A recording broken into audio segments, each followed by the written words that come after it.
পার্লামেন্টে হাসিনাকে আমি জিজ্ঞেস করেছিলাম যে আপনি মুক্তিযুদ্ধের গল্প করেন, মুক্তিযুদ্ধ 9 মাস আপনি কোথায় ছিলেন? সেই রাগে আমাকে 5 বছর 7 মাস জেল খাটাইছে, আমাকে নিয়ে যায় মেরে দাঁত সবগুলো ভেঙে ফেলেছে। পাপ বাপকে ছাড়ে না। হাসিনা আবার প্রমাণ করে দিল এটা সত্য কথা। টিভিতে আমরা রোজ দেখছি, একসময় হাসিনা মোদির পিঠে উঠছে, একসময় মোদি হাসিনার পিঠে উঠছে। আমাদের তো কান কাটে ফেলা উচিত সবার এই লজ্জায়। আমাদেরকে একতাবদ্ধ হয়ে কাজ করতে হবে। আগামীতে আমাদের তারেক রহমান সাহেবের 31 দফা বাস্তবায়ন করার জন্য সবাইকে একতাবদ্ধ হয়ে আগামী ইলেকশন, আগামী রাজনীতি আমাদের করতে হবে।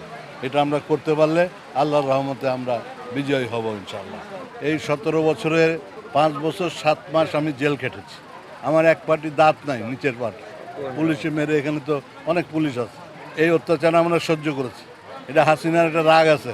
পার্লামেন্টে হাসিনাকে আমি জিজ্ঞেস করেছিলাম যে আপনি মুক্তিযুদ্ধের গল্প করেন, মুক্তিযুদ্ধ 9 মাস আপনি কোথায় ছিলেন? তখন আমাকে গালাগালি করে যা তা বলেছে, সেটা আর আমি এখন বলতে চাই না। যা তা বলেছে, সেই রাগে আমাকে 5 বছর 7 মাস জেল খাটাইছে বিভিন্ন মিথ্যা মামলা দিয়ে, আমাকে নিয়ে যায় মেরে দাঁত সবগুলো ভেঙে ফেলেছে। আপনারা বলেন এটা কি কোনো কাজ? হাসিনা তার উচিত শিক্ষা পাচ্ছে, কিন্তু কোনো লাভ নাই। এই অত্যাচার করে সে সামান্য কিছু জ্ঞান করতে পারে নাই, সব পালাতে হয়েছে। আমরা কিন্তু পালাইছিলাম না। এখন দেখেন আওয়ামী লীগের একটা লোক খুঁজে পাবেন না আপনি, সব পলাতো, এভরিবডি পলাতো। কারণটা কি? একটা ছাত্রলীগের ছেলের কাছে 2000 কোটি টাকা ফরিদপুরে পাচার করেছে, বিশ্ব ব্যাংকের বিভিন্ন জায়গায় ধরা পড়ছে, সুইস ব্যাংকে ধরা পড়ছে। তো এটা তো আমাদের সময় তো এগুলো হয়নি। এই কারণে একটা মিথ্যা মামলা দিয়ে আমাদের ম্যাডামকে 6 বছর জেল কাটিয়েছে। তা হাসিনার জেল হবে না, কেবল 6 মাসের হয়েছে। আর কত মামলা হয় সেটা দেখেন। ছাত্র জনতার যে বিক্ষোভ হলো, এই আন্দোলনে 1500-এর উপরের লোককে হত্যা করেছে, 30,000 আহত।